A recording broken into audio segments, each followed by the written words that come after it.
Iran ने पाकिस्तान में air strike की थी। रात के 2 बजे आतंकी ठिकानों पर ईरान की तरफ से एयर स्ट्राइक की गई, बम गिराए गए और उसके बाद से अब पाकिस्तान की तरफ से ये धमकी दी जा रही है, चेतावनी दी जा रही है कि जो गंभीर परिणाम है वो ईरान को भुगतने होंगे। तो ईरान है, उसने पाकिस्तान के जो बॉर्डरिंग एरियाज हैं वहां पे कुछ अटैक किया है, हमला किया है। ये खबर जो है इसको एसोसिएटेड प्रेस ने भी दिया है, इसको रॉयटर्स ने भी दिया है। जो कि जारी बात है, एसोसिएटेड प्रेस हो या रॉयटर्स हो, बड़े क्रेडिबल न्यूज एजेंसीज हैं। और वो कहते हैं कि जो मिलिटेंट ग्रुप जैश अल अदल जो था उसको टारगेट किया गया है। ईरान ने मिसाइलों, रॉकेटों और ड्रोन से पाकिस्तान पर हमला कर दिया है। पाकिस्तान और ईरान जिन्हें बताया जाता है कि जी बड़ा ब्रदरली इस्लामिक कंट्री है, तो जी ईरान ने जो है वो पाकिस्तान के ऊपर सर्जिकल स्ट्राइक की है। जी हाँ, ये कल रात की बात है और ईरान ने जो है सर्जिकल स्ट्राइक की है और जैश अल अदल, जी हाँ, ये एक मिलिटेंट ग्रुप है बलूचिस्तान का, वहां पर अटैक किया गया है। ईरान के अंदर घुस के वो अपने कोई छोटे मोटे हरकतें करते होंगे जिसपे उन्होंने रिटेलिएट किया होगा कि it is attack on Pakistan state और समथिंग। ये जैसे सिग्नल यही दिया जा रहा है कि जैश ए अदल इज अ टेररिस्ट और ऑर्गेनाइजेशन है which might have some kind of role played in the Iran। ये भाड़े का टट्टू, ये किराए का जहादी, ये 2 पैसे का जहादी जो है who is in the business of jihad, ये पाकिस्तान है। ये उस वक्त की मीटिंग की तस्वीर है कि जिस वक्त पाकिस्तान में हमला हो रहा है। यानी आप अंदाजा ये कीजिए कि वहां पर पाकिस्तान का वजीर आजम ईरान की अथॉरिटी से मिल रहा है और ईरान जो है वो वहीं पर हमला करे। अब इस तस्वीर में आप देख सकते होंगे कि ये जो ईरानी भाई साहब हैं, इनकी शक्ल देखकर ही अंदाजा हो रहा है कि कुछ होने वाला है। तो देखा जाए तो अफसोस के अलावा कुछ भी नहीं है। मेरी ख्वाहिश है कभी कोई अच्छी बात भी करें आप और मैं बैठ के कहें कि देखें दूध किनारे बहने वाली। फॉरेन ऑफिस की तरफ से ये बताया गया है कि जी जो प्रेस रिलीज आई है उसमें जी बहुत नाराजगी जाहिर की गई है ईरान के साथ कि ईरान ने ऐसा किया है। पाकिस्तान ने बलूचिस्तान के आतंकी ठिकानों पर ईरान की तरफ से किए गए हमलों पर कड़ी प्रतिक्रिया जताई है और पाकिस्तान का आरोप है कि ये ईरान ने बिना किसी कारण के उसकी हवाई सीमा का उल्लंघन किया है। अगर डॉक्टर जयशंकर अब एक सेक्शन ऑफ द मीडिया जो है वो ये स्पिन करेगा कि देखें जी ईरान में डॉक्टर जयशंकर गए थे और ईरान के और भारत के ताल्लुकात इस लेवल पे हैं, और हालांकि ये जारी बात है ईरान की और पाकिस्तान की बायलैटरल रीजन है, लेकिन इसको स्पिन तो मिलेगी। डू यू थिंक कि यहाँ पे गवर्नमेंट को, पाकिस्तान को थोड़ा क्लियर कट पोजीशन लेके सामने आना चाहिए और ये डिस्कस करना चाहिए इसके जो कॉन्सिक्वेंसेस क्या हो सकते हैं। पाक ईरान ताल्लुकात बड़े इंपॉर्टेंट हैं, हम अक्सर मिलते रहते हैं ईरानियन से इधर उधर, लेकिन इस पर ज़रा थोड़ा कमेंट कीजिए। अगर right after Jaishankar left for Davos तो ये चीज़ जो है वो हो जाती है। जय हिंद दोस्तों, तो पहले मैं आपको वीडियो का टॉपिक समझा देता हूं, उसके बाद देखते हैं वीडियो। तो दरअसल क्या है कि पाकिस्तान चारों तरफ से अब मार खाने लगा है।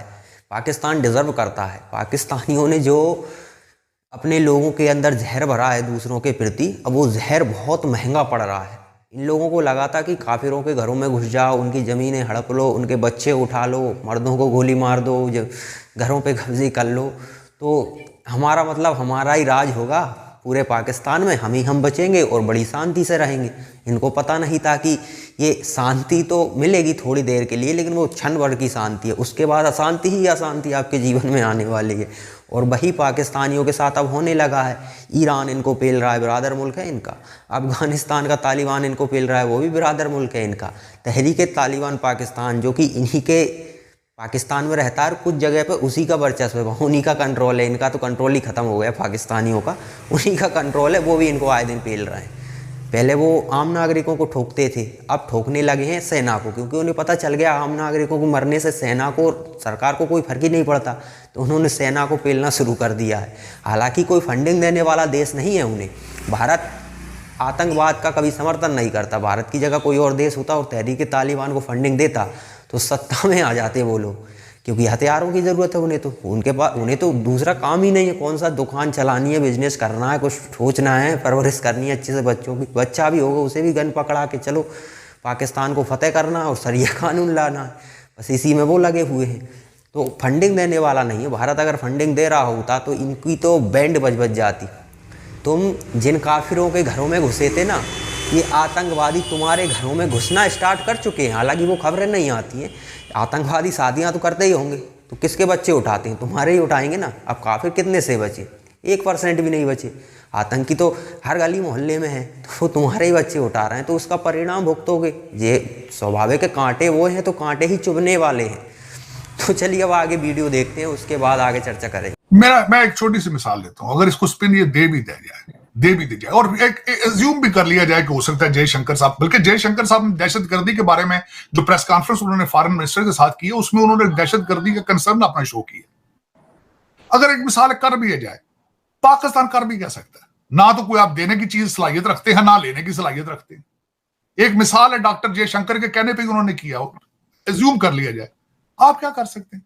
टीटीपी अंदर घुस के मार जाती है, आप क्या कर सकते हैं? अफगानिस्तान का आपने क्या बिगाड़ लिया है? कुछ बिगाड़ा आपने? आपने कुछ जो किसी का भी कुछ बिगाड़ सके आज तक आप? क्योंकि आपकी प्रायोरिटीज ही पता नहीं क्या है, स्वाइप लूटने के और रिश्वत के, करप्शन के, तीसरी तो प्रायोरिटी कोई नहीं है किसी की।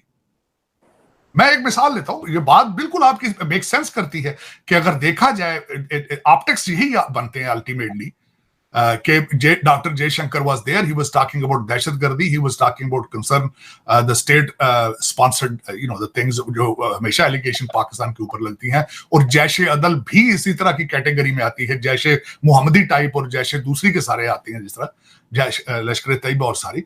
लेकिन अगर एक में मैं मिसाल देता हूं, अगर ये फैक्ट भी मान लिया जाए तो पाकिस्तान किस पोजीशन में है? कोई है किसी पोजीशन में? को किसी जगह पे देखिए, दो चीजें मैं समझता हूं जिंदगी के अंदर फॉरेन पॉलिसी या मुल्कों की पोजीशनिंग क्या होती है, या आप कुछ देने की सलाहियत रखते हो या लेने की सलाहियत रखते हो, या किसी का कुछ बिगाड़ने की सलाहियत रखते हो।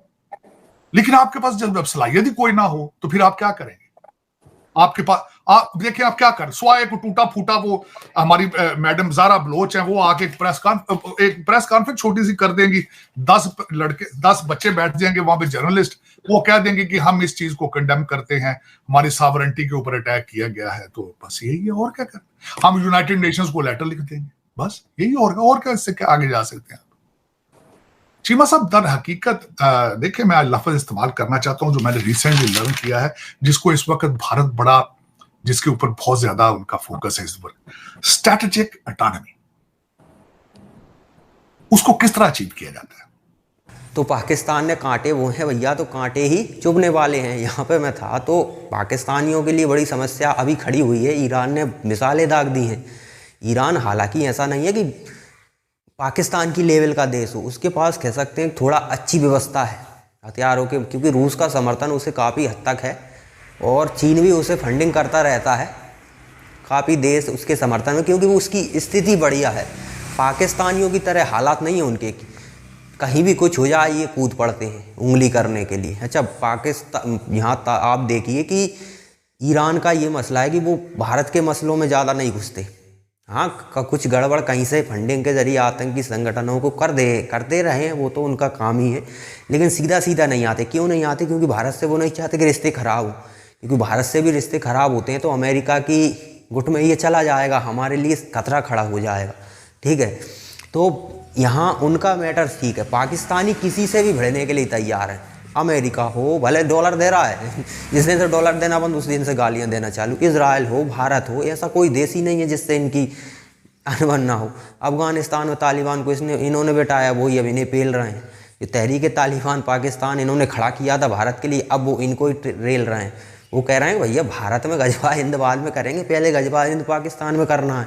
पाकिस्तान शरिया कानून से चल ही नहीं रहा है, पाकिस्तान तो अलग ही लेवल पे जा रहा है। तो पहले पाकिस्तान को हम शरिया कानून से चलाएंगे, फिर जाकर भारत के बारे में सोचेंगे। तो वो इनको इसलिए पेल रहे हैं और ये पेल ले जा रहे हैं। आपको याद होगा उन्होंने स्कूल में घुस के छोटे छोटे बच्चों को मार दिया था, तो किस तरह का आतंकी संगठन होगा, और ये इनके देश में है। इन्होंने हालांकि बातचीत भी कर रहे थे उनसे, तो कितने गिरे हुए लोग हैं ये पाकिस्तानी के जो इनके बच्चों को मार गए। उन आतंकी संगठन से निगोसिएशन चल रहा है इनका, शर्म नहीं आती सालों।